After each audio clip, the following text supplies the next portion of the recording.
Pilipinas, ang oras po natin, alas 6:36 ng gabi. May problema ka ba sa batas? Hihimayin yan ng kumpanyera ng bayan. Attorney Cheryl Adami Molina, si Attorney Cam sa Usapang Legal. Usapang Legal.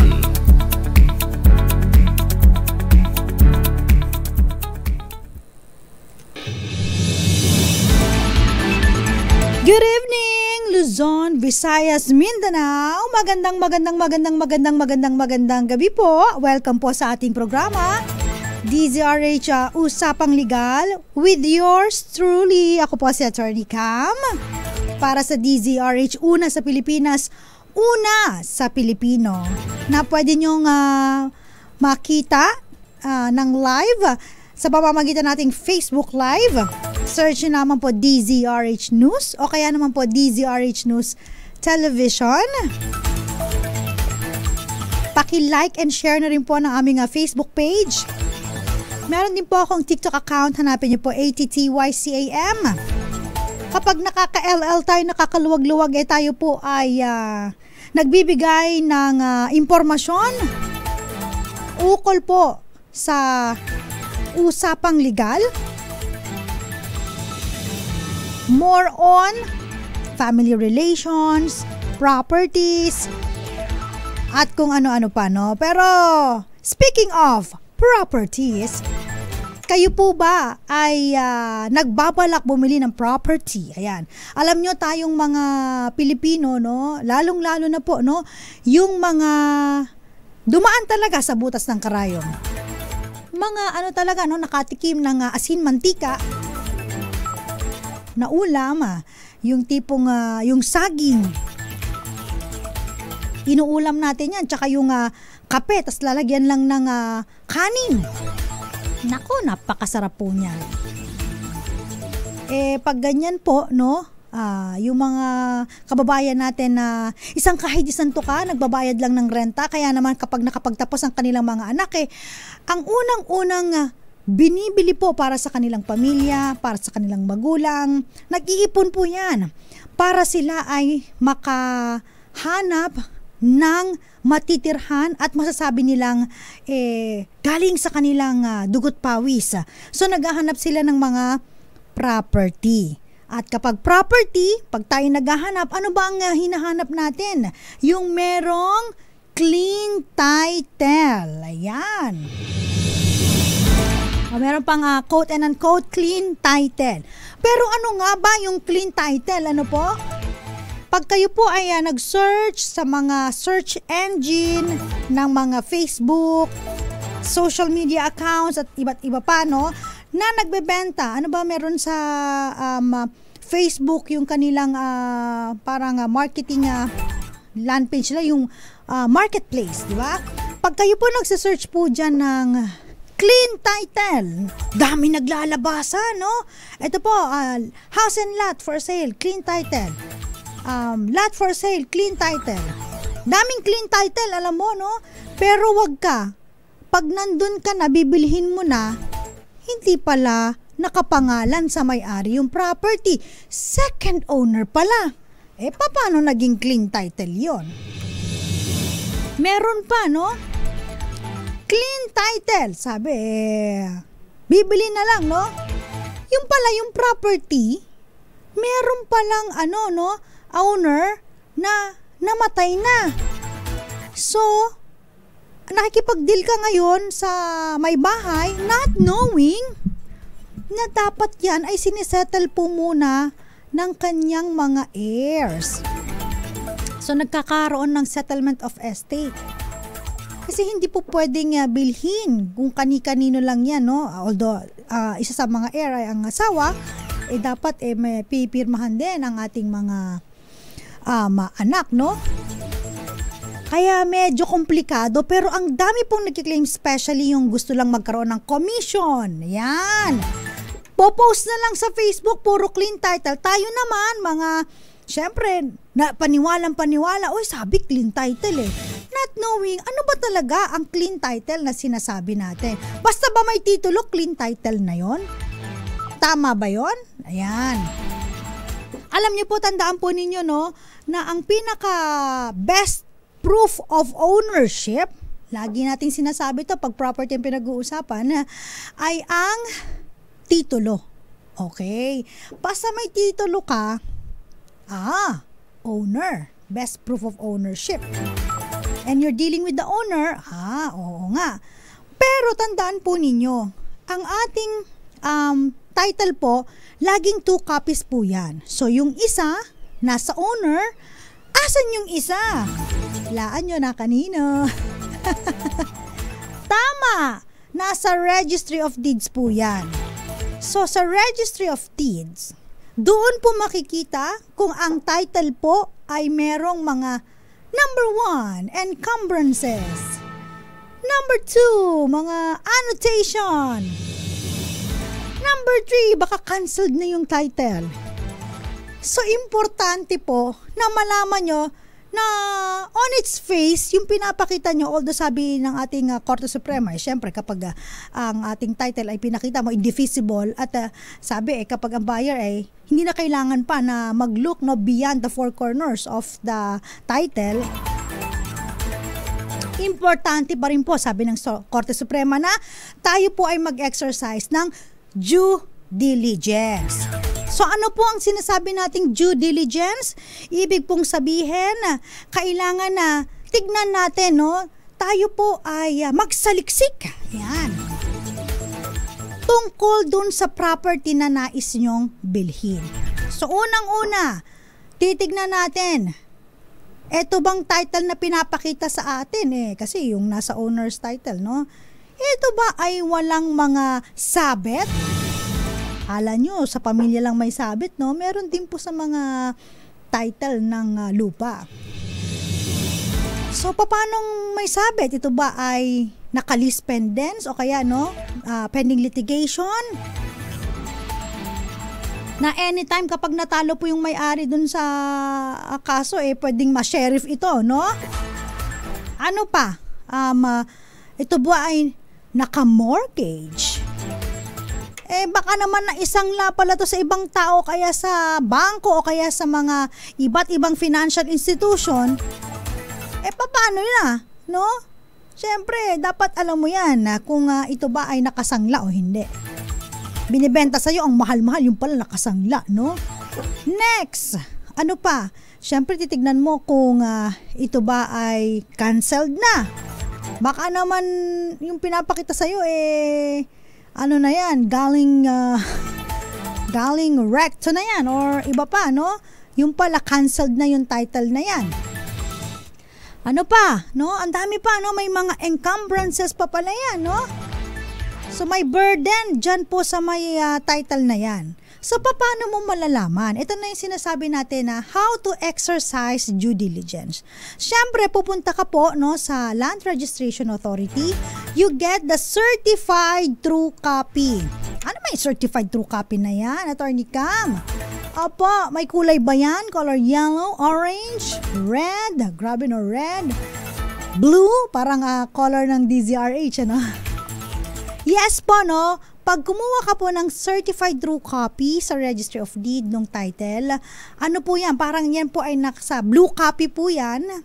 At mind you, kahit sino po, no, ay pwedeng humingi ng kopya regarding kung anong title ba yan. Kunin mo lang yung title, yung number, no?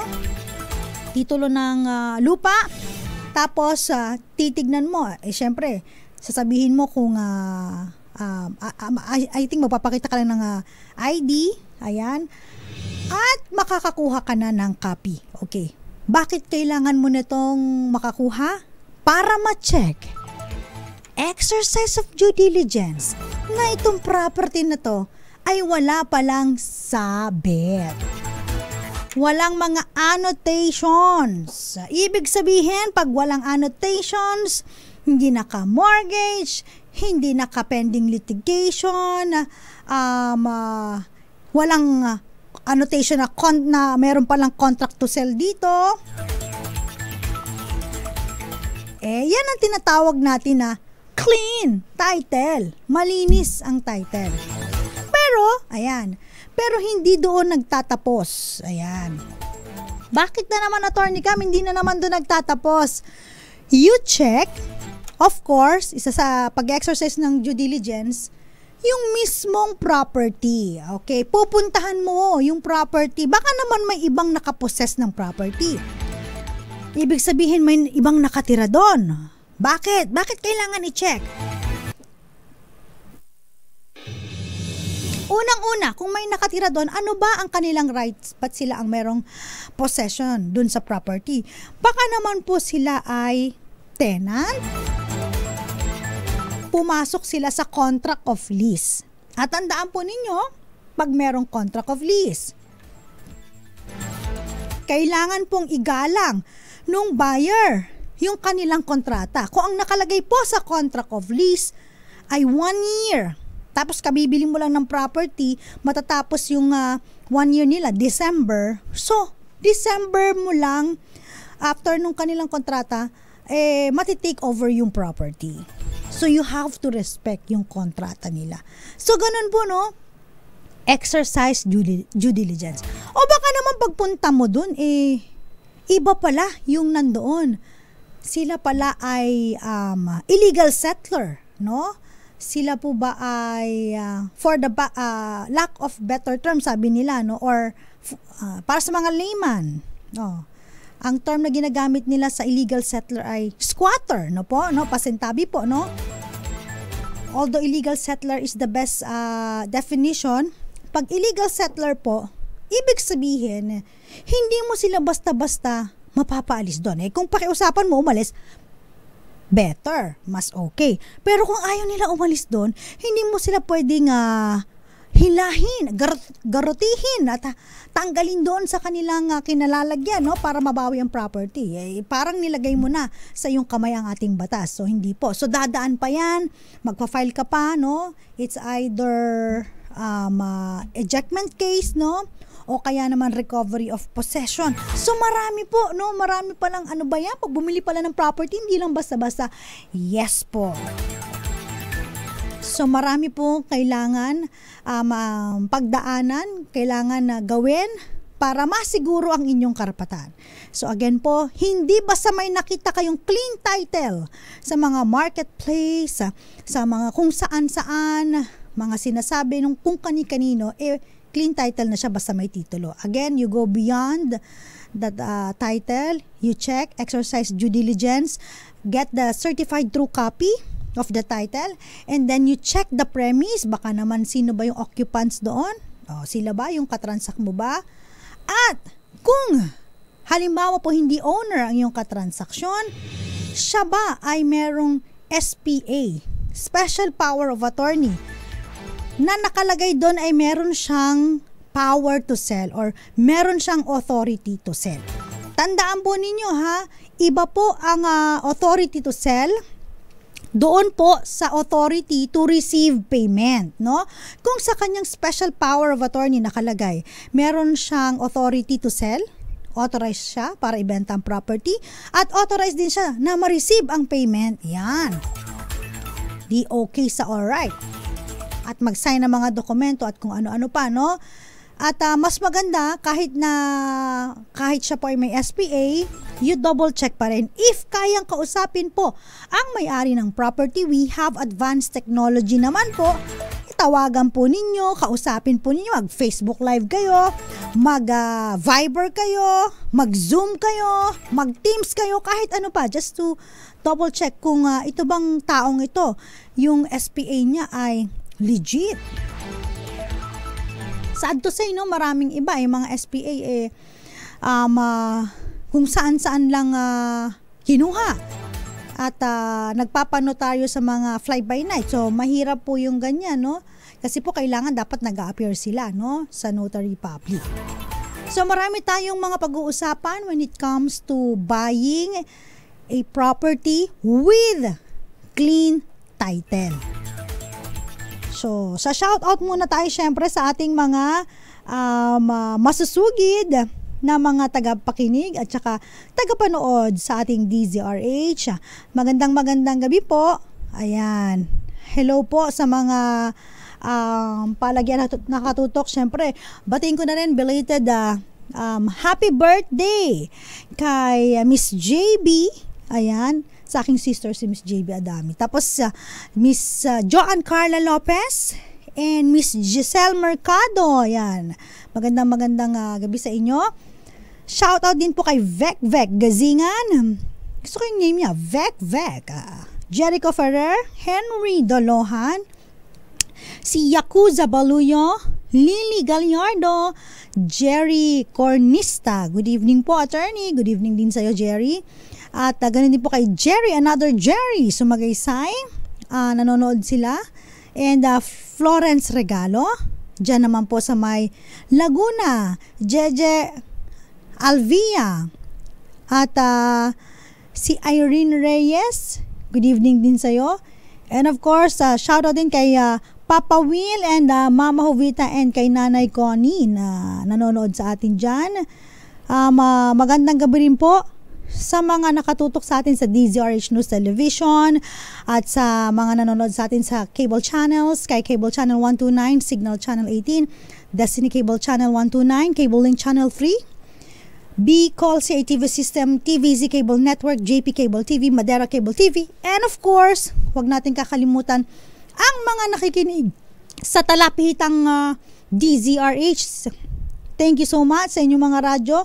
Ayan, huwag kayong magsasawa na makinig sa atin. Mga impormasyon na may kinalaman po, no? Ukol sa inyong legal issues o kaya health issues. Kasi dahil pagkatapos ng ating programa, andyan naman po ang DZRH Lunas. Helen Alimudin, magandang gabi. Josephine Garimbao, Belen Rivera, and Amon Biton, magandang gabi din po.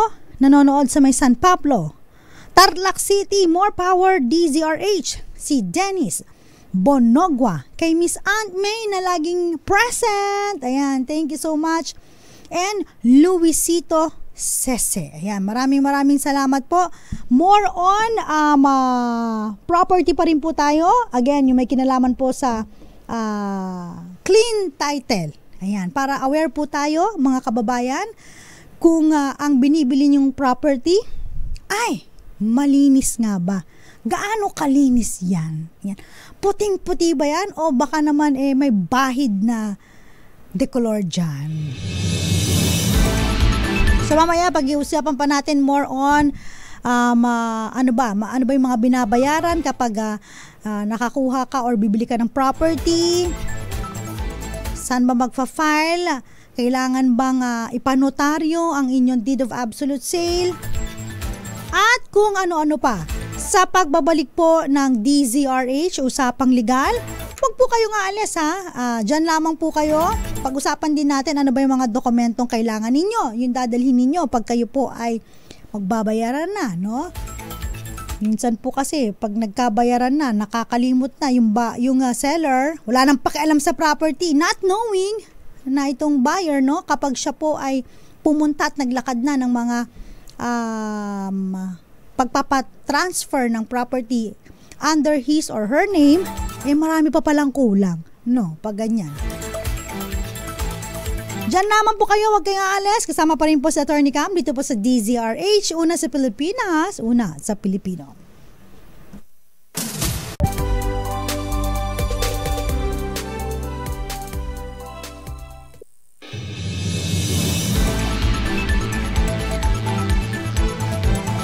Tanggap muna tayo ng ulat mula kay RH27 Noche Kakasa.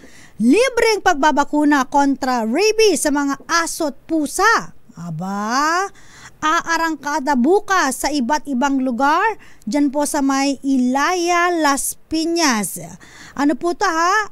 Para daw sa mga aso't pusa, hindi sa asal. Aso't pusa. Ito ba si Noche Kakasa mahilig sa aso't pusa? Noche, ibalita mo nga ito, Noche. Attorney Cam, magpapatuloy ang free vaccination kontra rabies sa mga alagang aso at pusa sa lungsod ng Las Piñas. Arangkada bukas sa Barangay Ilaya, Madrigal Daycare Center, Madrigal Bonet at Barangay Ilaya Covered Court. Ayon sa Las Piñas sa LGU, pwedeng pabakunahan na Attorney Cam ang lahat ng aso at pusa, 3 buwan na ang edad at pataas. Siguraduhin lamang nila na walang sakit ang aso at pusa, masigla at malakas kumain. Dahil naman ito na nakatali o nakalagay sa bag o carrier at kontrolado ang mga alaga sa pagpunta sa vaccination site. Sa iba pang impormasyon, tumawag lang daw sa kanila sa Las Piñas LGU sa 02-825-52911 o ang 0918-925-6751. Noche, ikaw ba ay mahilig sa aso at pusa? Meron ba kayong pet sa lugar nyo?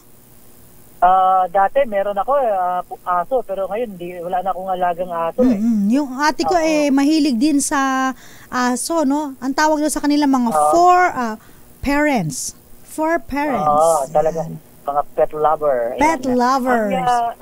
Ang nagiging ano lang dito, kaya hindi na ako nag-alaga ng aso, Attorney Cam, no? Dahil yung meron niya akong classmate na pinalita nga sa akin, yung anak niya nilapa ng kanilang aso.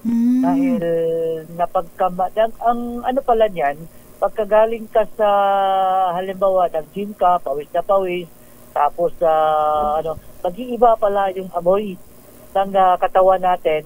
Tapos pag hindi nila na tayo pala ay nakikilala sa pamamagitan ng amoy, araw-araw nilang naaamoy.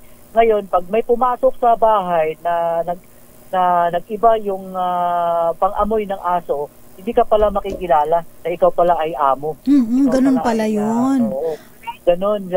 Lalong-lalo na, hindi ko lang matandaan yung breed nung aso, pero ganun ang nangyari. Kaya yung kanyang anak ay, mabuti naman ay nakaligtas at nadala agad sa ospital. Ay, yung katulong, Attorney Cam, hindi basta-basta nakakalapit dahil yung aggressive nung aso nila talagang nakatutok talaga. Buti binitawan yung ng aso, yung anak niya.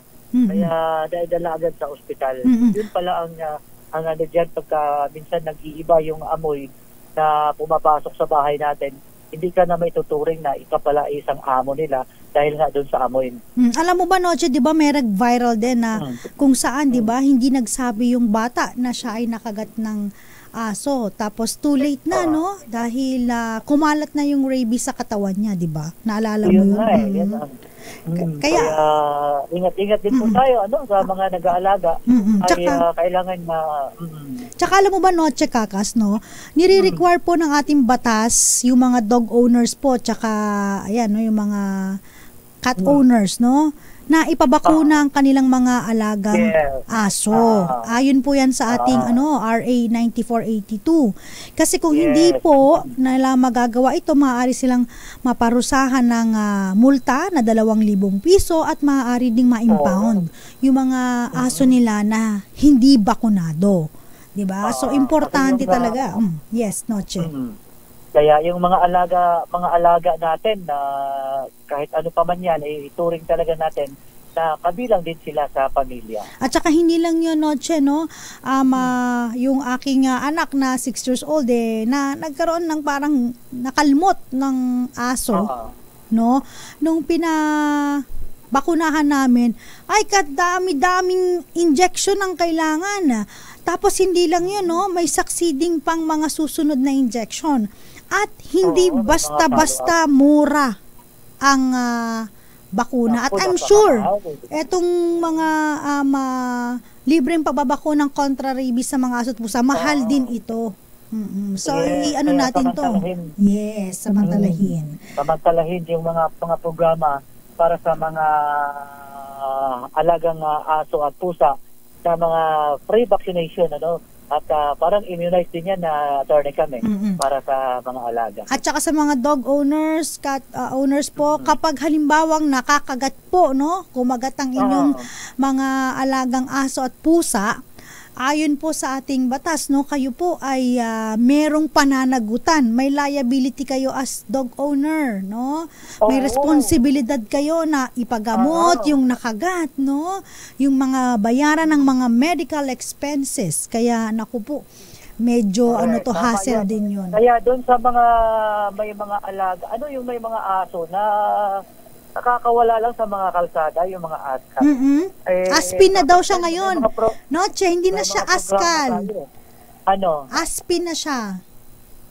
Okay. Asong Pinas. Tapos yung na Attorney Cam, ay meron ba tayo programa yung panguhuli ng aso, yung mga makalat-kalat, di ba? So yung dinadala yan sa mga kulungan para maalagaan din yung mga aso na nawawala, hindi naalagaan dahil pakalat-kalat na lang sa kalsada. Alam mo, saludo tayo sa mga fur parents. Again, basta maging responsable po tayong mga dog owners dahil sisimulan po ng away sa mga barangay at sa mga subdivision kapag hindi lang nakakagat ang ating mga alagang aso at pusa, kundi kapag sila po ay nagdudumi sa kapaligiran ng hindi sinusunod din ang yung parang tsaka paalala na rin natin doon sa mga dog owner, yung mga may alaga, minsan nilalabas nila yung kanilang aso at dudumi sa mga kapitbahay.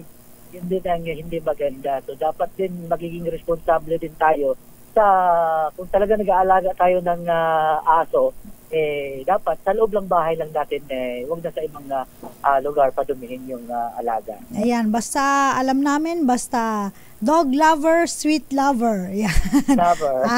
Maraming salamat, Noche Kakas. Okay, balik tayo, Attorney Cam. Maraming salamat, RH27 Noche Kakas. Ayan po, samantalahin po ninyo. At ito, libreng pagbabakuna po kontra rabies sa mga aso at pusa. Bukas po, yan ha, dyan po sa May Las Piñas. Balik po tayo sa ating usapang legal, may kinalaman po sa clean title. Now you know, no, sa ating previous discussion, kung ano po ba ang clean title. Hindi yan basta-basta may pinost lang po sa mga social media accounts o kaya may mga nagsabi na clean title, it means clean title. Again, exercise due diligence. Pag na-exercise na ang due diligence, you deal with the, yung owner, no?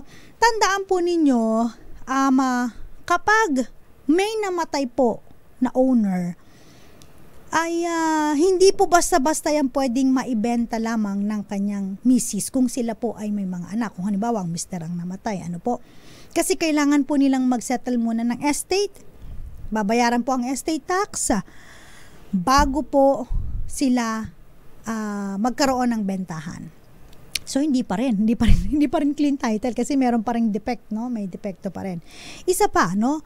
Halimbawa naman po, no, kung ang property po, no, ay ang nakalagay po ang owner sa harapan, nakalagay widowed. Pero check niyo po yung second page, no? May co-owners. Usually ang co-owners nasa likuran po. Yung co-owners niya ay minor children. Naku po, sakit sa ulo po yan, no? Not necessarily sakit sa ulo kasi kung hindi po kumpleto ang kanyang dokumento, ay mahihirapan po kayo na ma-transfer ang property sa kanya. Bakit?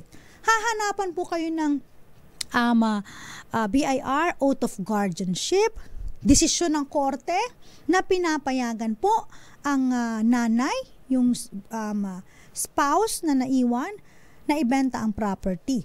No? Kasi po pag merong mga minor children, as co-owners, hindi po ito basta-basta na ibibenta nang wala pong court order. Kasi pinapangalagaan po ang ating mga minor de edad, no? Na mga bata pag nagbebenta ng property, yung kanilang karapatan.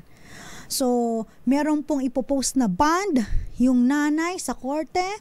So, hihingi siya ng permiso kung ilan o meron pa pong time allowance, no? Kung kailan niya dapat maibenta ang property. Pag na-expired na, hihingi na naman siya ng another permission, no? Tapos marami po mga kakailanganin na mga papeles na you have to get the certified true copy pa from the clerk of court. So, medyo tedious. Kapag bibili ka ng property, you always check kung merong co-owners na minor children. So, ayun po, check kung may co-owners na minor children. I-check po kung buhay pa yung asawa at i-check, ito, importante to, kung sila po ay, yung kausap mo ay married or not, no? It doesn't matter kung ang nakalagay po sa title ay, kunyari, Cheryl Adami Molina married to, ganyan. Pero ang owner talaga is si Miss Cheryl Adami Molina. Halimbawa lang, no? Kahit na married to lang yan, you have to secure the marital consent, no? Kapag sila ay naghiwalay na, no? Separate ng board and bed. Ibig sabihin, separate in fact. Ano yung separate in fact?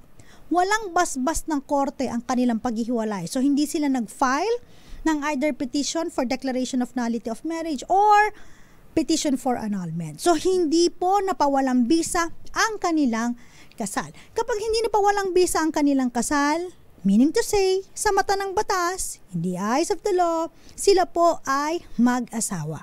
At kapag sila ay mag-asawa at nagbebenta ng property, kailangan po dalawa silang magbebenta. So, you always secure the marital consent, no? So, kailangan malaman, no, na ng kanyang strange husband na binibenta na pala ang property. Hindi po basta-basta yan mapaparehistro sa BIR, hindi ka makakakuha ng certificate authorizing registration kung hindi mo nakuha ang marital consent ng spouse ng seller, no? So, importante po yan. Kaya nga po sinasabi ng ating batas, tsaka yung mga, of course, mga desisyon ng Korte Suprema na yung titulo, you always look dun sa four corners, dun na lang, no? Dumaan po kasi yan sa napaka-tedious na proseso bago ma-issue yung title na yan. Maraming mga requirements yan. Minsan nga, pag nagpunta ka, iba-iba ng requirements eh. Pagpunta mo, kulang ka ng ganito, kulang ka ng ganyan. Pagbalik mo na naman, kulang ka nito. No? Ano ba naman po mga ONET officer? Iba-iba yung kulang. Hindi man lang sabihin na isang kulang na lang, no? Hindi naman sa pag-aano po, no? May mahal natin mga ONET officer, no? So, importante lang po, no? Na ang plea lang po, no? Ng ating mga kababayan, sana pagpunta nila, kung may kulang man silang mga dokumento, isahan na lang, no? Hindi yung nakakailang balik pa daw po sila. Pero ano lang, tiyagaan lang po, no? Tiyagaan.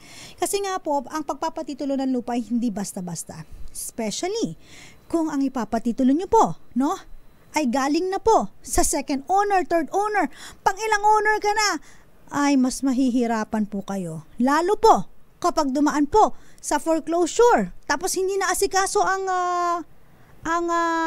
title, no? Hindi na palipat dun sa buyer. Yung winner dun sa may auction sale, talagang hirap. So, mga ganyan po, no? So, kapag bibili po ng property, you always check. Alam ko po na medyo ang dami namang rekutitos pagbibili na nga ng property. Yes po. Pero ito po ay paalala lamang po, no? Para sa inyo. Syempre sa kapakanan ninyo. Dahil alam ko po na kapag kayo bibili ng property, lalabas kayo ng pera. Galing sa dugot pawis po ninyo yan. Hindi naman basta-basta po ang paglalabas ng pera kapag bumibili ng property. Syempre pinaghirapan nyo yan. So ayaw naman natin na mawe-waste yan at hindi mapaparehistro sa inyo ang property na inaasam at binili ninyo. Tama? Sa pagbabalik po ng programa natin, pag-uusapan natin, no, yung mga kailangan nyo pang mga alamin, no, kapag bibili ng property na may clean title, ano pa yung mga babayaran, ano yung mga dokumentong kailangan. Kasama pa rin po si Attorney Cam dito po sa DZRH Usapang Legal. Diyan lamang po kayo kay aalis. Oras po natin, alas 7:15 ng gabi. This time check is brought to you by ACS Manufacturing Corporation, ISO certified.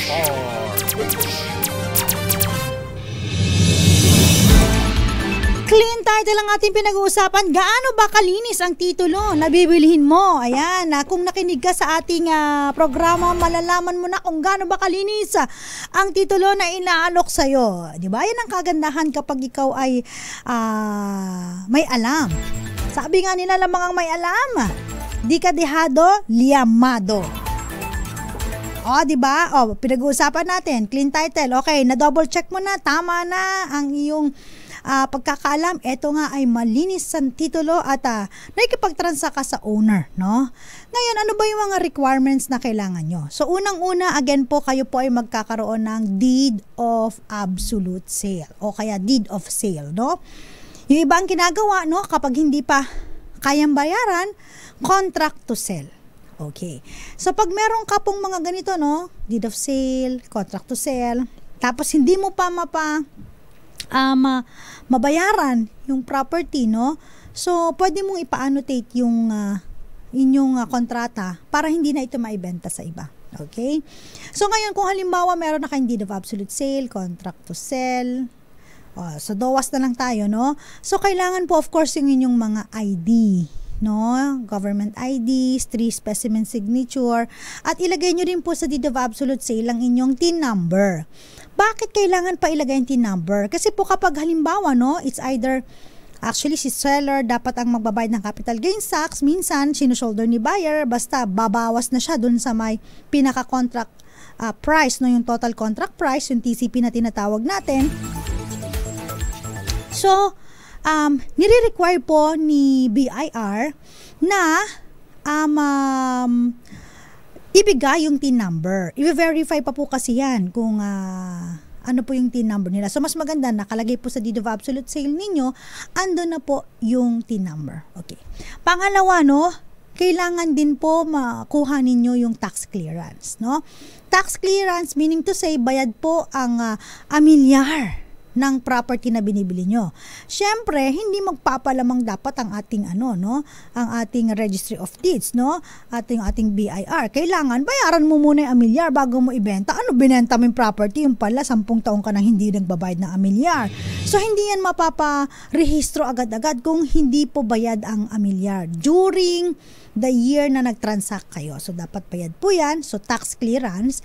And you also get the tax declaration, no? Sa tax declaration, dapat yung property ay commensurate dun sa may tax declaration na kukunin mo, tama, no? At yung owner, ganun din. Ang nangyayari kasi minsan, no? Kapag nakakabili ng property, hindi naman inaayos ang tax declaration, okay? So, once nakabili ka ng property, make sure, after mo makuha yung titulo, hindi po natatapos doon lahat. So, kailangan mong ipalipat yung tax declaration ng property on your name. Okay? Importante po yan. So, okay na, no? Nakuha mo na yung tax declaration, nakuha mo na yung tax clearance. Pero bakit pa kailangan ito? Kailangan, mind you, certified true copy, ha? So, hinihingi po yan sa munisipyo. Sa munisipyo ka naman pupunta. Ngayon, kung halimbawa, no, ayaw na mangialam ni seller, no? Doon sa mga transaction, bahala ka na dyan. Basta bibenta ko lang yung property. Ikaw na bahala mag-transfer. It's up to you. Ganon. Hingi ka po ng SPA. So, mas maganda nga po ang hingin mo irrevocable special power of attorney, no? Or SPA, no? Hihingi ka doon ng authority na ikaw na magtatransact on his or her behalf, no? Kapag kailangan mo nang ipalipat yung property sa pangalan mo, no? Ibig sabihin, meron ka ng authority to transact sa mga Registry of Deeds, sa my Bureau of Internal Revenue, sa kung yan man po ay tax declaration, of course, sa Department of Agriculture, DENR, Department of Natural Environment, Department of Environment and Natural Resources, ayan. And of course, dun sa may local government, yun sa munisipyo, kailangan po yan sa assessor. So, yung mga ganito po, dapat medyo ready ka na, no? Para pag nagpirmahan kayo, mabilisan na lang. ready na, no? Hindi na yung pabalik-balik. Ay, hingi pala akong SPA, nakalimutan ko kasi ayaw mo naman pala makipag-transact, no? Paano ko siya ipapalipat sa pangalan ko? Another thing, kailangan meron kayong acknowledgement receipt. I know wala kayong OR, no? Pero pag ganito po, no, kailangan may acknowledgement receipt kayo kung magkano po yung bentahan. Na-receive po ba? Kasi hinahanap din po yon sa my BIR, no? Yung certificate, hindi man certificate, pero yung acknowledgement receipt na kayo po ay si seller nakatanggap ng amount na ganito at si buyer ay nakatanggap ng nagbayad ng ganitong amount, no? So ngayon po may ibang ginagawa, no? Tinitingnan kung binababa yung presyo doon sa tunay na no, sa tunay na value ng property. Mind you, check po ng BIR, no?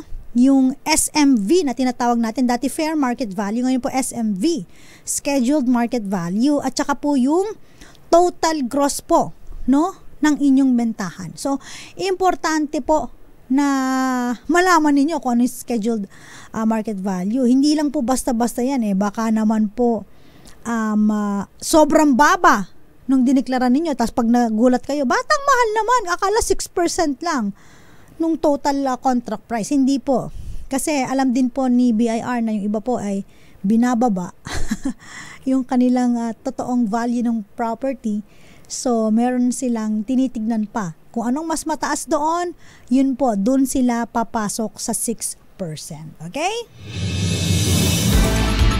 So, kung halimbawa po, no, ang inyong transaction ay settlement of estate with deed of sale, may mga ganyan pa.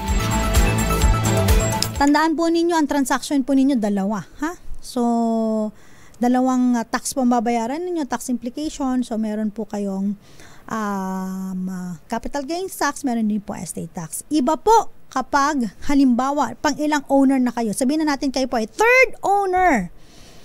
Kung kayo po ay third owner, first owner, nag-deed of sale sila ni second owner, hindi na ilipat. Tapos second owner, nag-deed of sale sila ni third owner, hindi na ilipat, no? O, sabihin na natin, ikaw pa yung fourth owner, no? Tandaan po ninyo, first owner to second owner, that's one transaction. Second owner to third owner, another transaction. Third owner hanggang sa'yo fourth owner, another transaction. Tatlong transaction, tatlong capital gains tax with penalty and surcharges. Medyo mabigat po yan. Kaya ang payo natin, no, wag po kayong bibili nung pang ilang owner na kayo. Unless otherwise, sobrang mura, tapos willing kayo to shoulder all the capital gains tax of all the transactions, including the penalties and surcharges. So, ganun po. Medyo sakit sa ulo, sakit sa bulsa, pero at least meron kang property. Sabi nga nila, mas maganda na may sakit ka sa ulo, may property ka, kaysa wala namang property, no? Pero hayahay naman, no? Minsan napapaisip din ako Alright, again po, pahabol na greetings lang tayo. Thank you so much. Mondays, Wednesday, and Fridays po ninyo, ha, mapapakinggan si Attorney Cam, yung aking partner, si Miss Thea Pecho Corpus. Nahawa yata sa akin ito at medyo wala nang boses. Wala nang boses, kaya hindi nakapag-duty. Next time, invite natin si Miss Thea Pecho Corpusa. Pahabol greetings na lang din po. Magandang gabi po kina Joy Malaya, Allen, Papa Mongski ng Cebu. Shout out, sabi niya. Mar Urbano watching from Las Vegas. At syempre, Cora Caburaw. Sabi ni Papa Monski, sabi niya, paano po ba maipasa yung lupa na galing sa nanay ko? Okay, kung halimbawa, kung buhay pang nanay mo, pwede kayo deed of donation, no? Pero kung halimbawa namatay na, may mga kapatid ka, kayo ang mag-settle muna ng estate. Pwedeng mag-waiver ang yung mga kapatid in favor sa iyo para mapalipat yung title under your name. Okay? Sabi niya, lagi daw siyang nanonood. Thank you, Papa Monski. Shout out din po. Magandang gabi. Ayan. Sa mga nakatutok sa atin. Hello, kay Joseph Avalos. And, eto. Naku po, si Salvador Benzal. Napakahaba ng kanyang, concern. Sabi niya, hello po attorney, tanong ko lang po, may laban po ba kami sa lupa na meron kami ngayon, more than 60 years na po, binigay po ng may-ari sa tatay ko pero walang titulo at hindi po kami nagbibigay ng upa. Okay. Walang titulo. Kayo po ba ay merong tax declaration? Ito ba ay pinalista na ng tatay mo under tax declaration? Kung halimbawa, no, yung lupang sinasaka ninyo ay tawag dito, hindi pa napatituluhan, no? So you have to check. And then ito po ba ay alienable and disposable land, no? Check mo rin po. Kung wala pa, mag-apply na kayo, no? For EP, Emancipation Patent. Pero mas maganda kung ito pong property ninyo, kung meron ng tax declaration under sa tatay mo, pwede nyo nang ilakad, no? Through EP. Pwede po yan, Emancipation Patent. Okay? Thank you so much. Maraming salamat. Wala na po akong oras. Magkasama-sama tayo, magkakarinigan po muli tayo sa Friday. Dito pa rin po sa DZRH. Muli po ako po inyong nakasama, Your Panyera. Ako po si Attorney Cam. Dito lamang po sa DZRH. Una sa Pilipinas. Una sa Pilipino. Bye-bye! Ang balitang ito ay hatid sa inyo ng ACS Management.